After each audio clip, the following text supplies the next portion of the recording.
Hey, lovely soul. Welcome back to the Nansera Wellness YouTube channel. Today we're going to be doing yoga for lower back pain. We're basically going to be showing some love to our lower back. So grab a pillow, maybe a strap and blocks, all the props you can grab, and meet me back on the mat.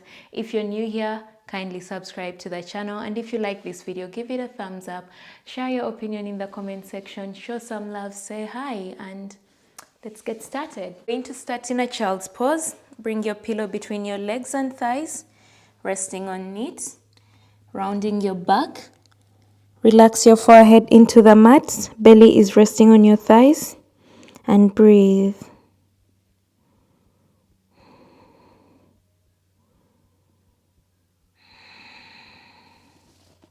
Take a moment to center. Observe the breath. Let go of anything that does not serve your purpose in this moment.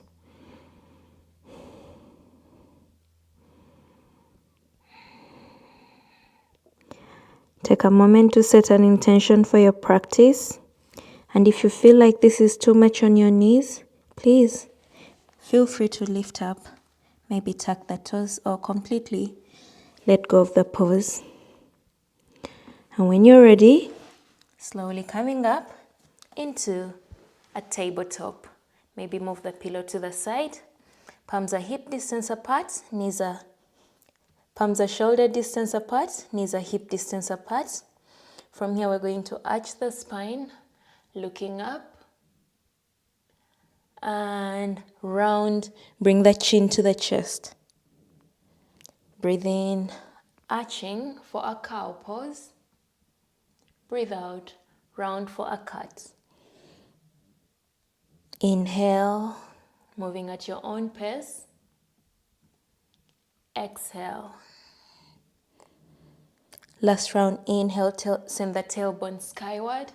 Feel the contraction in your lower back. And on the exhale, cat pose. Now from here, you're going to tuck your toes. Send your hips up and back into Adho Mukha Svanasana or downward facing dog. Sway your hips from side to side. Cycling your knees, probably your first down dog of the day. Love yourself.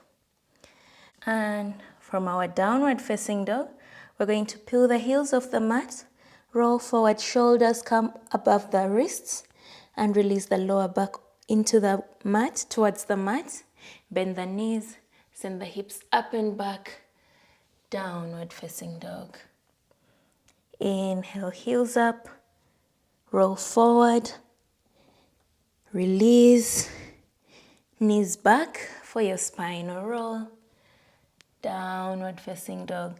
Final round of the spinal roll, going forward, lower back towards the mat, bend the knees, hips up and back, downward facing dog. Returning back to a plank, release the lower back and the knees into the mat.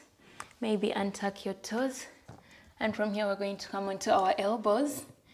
Bring the palms under the jaw for our Makarasana. So we're going to keep the elbows close to the chest so that the stretch goes into our lower back. Maybe you can even move them closer to the chest so it keeps pushing down into the lower back. From our Makarasana, we're going to plant our palms, tuck the toes, hips up and back for downward facing dog. And now from here, we're going to send the right leg up, three-legged dog. And on the exhale, we're going to step that foot between our palms, forming a 90-degree angle from the knee all the way down, and then drop the back knee into the mat. Option to untuck the toes or keep them tucked. Reach for your blocks and come into an equestrian lunge. Maybe you'll need both blocks or maybe you won't. It's pretty much an extension of your arms. And now from here, you're going to send the right hand up. Swing, arch your back, look up. Push your hips forward and bring the right hand back to the block.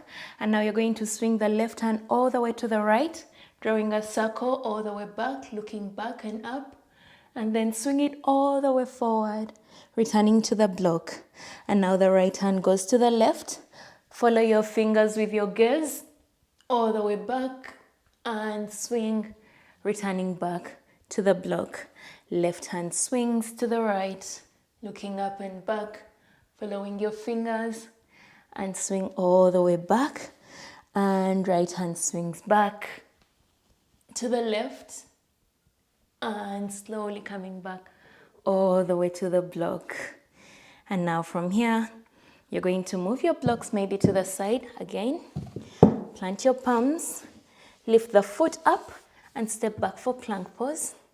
From our plank, we're going to release the knees and everything into the mat. Bring the palms under the shoulders. Bring your feet together. Fingers are together as well.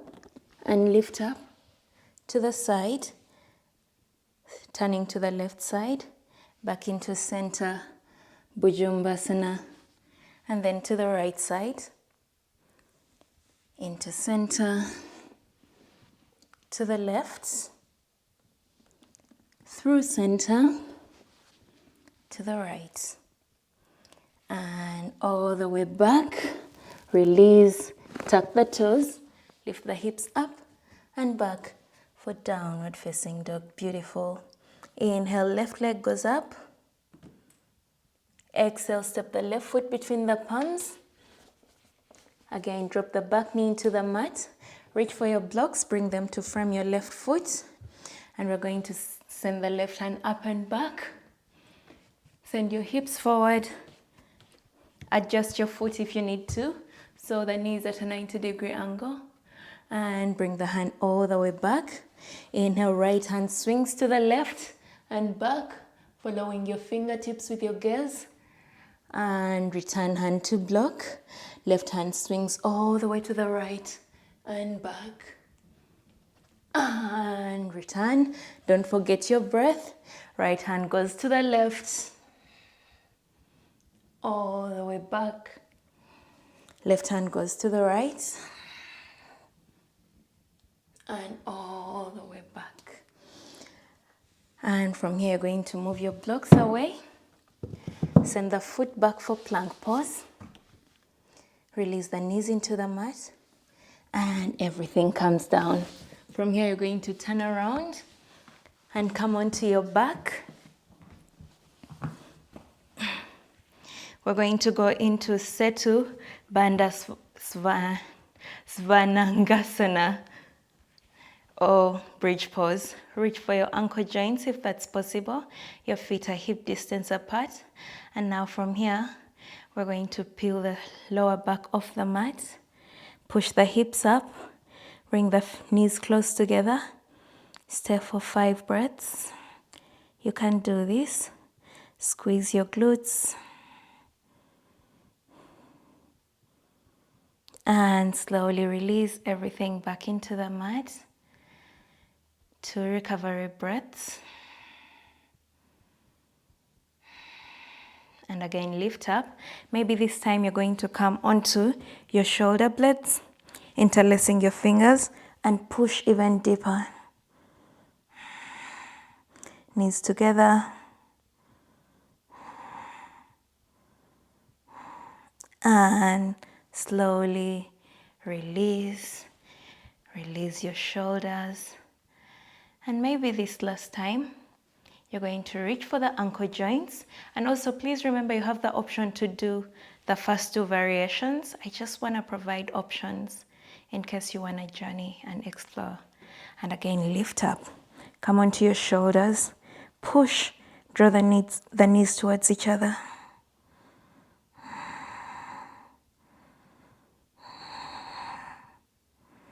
And slowly release all the way down. Bring the soles of your feet to touch.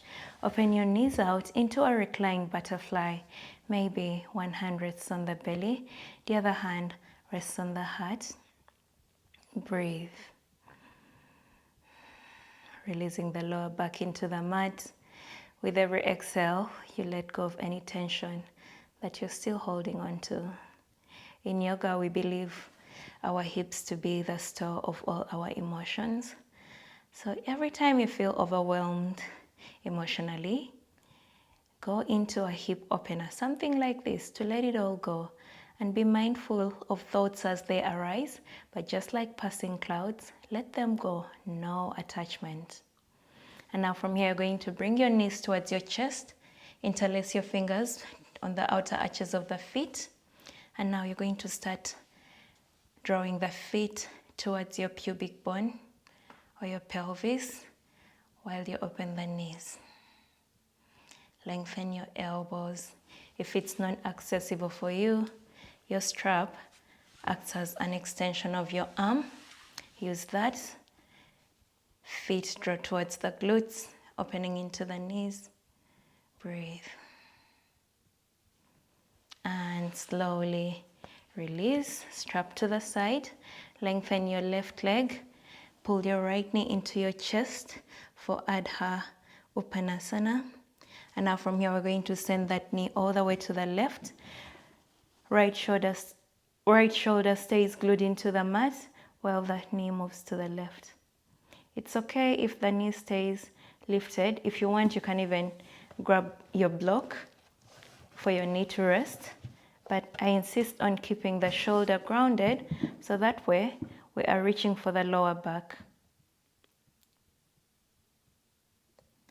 And slowly release. Draw the left knee into the chest, lengthen the right, returning back to your half wind release pose. And from here, you're going to draw it to the right while looking over your left shoulder. Keep it grounded into the floor.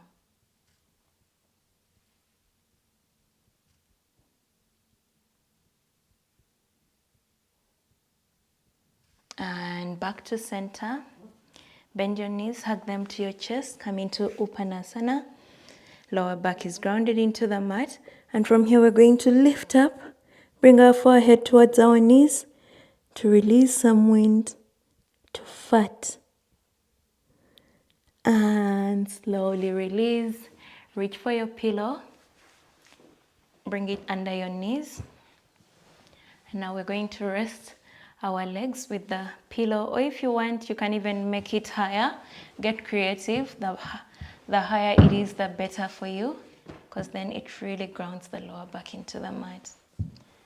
And rest your legs like that, so the lower back is grounded. Maybe release your hands to rest alongside your feet, your hips, closing your eyes, coming into your final resting pose, Shavasana. Staying here for as long as is comfortable or possible for you. Just taking a moment to be grateful for showing up for yourself, for giving your lower back some love. Lower back pain is not pleasant. That's why it's good to do things like yoga for lower back pain. Thank you so much for sharing your practice with me. I wish for you good health and happiness. Namaste.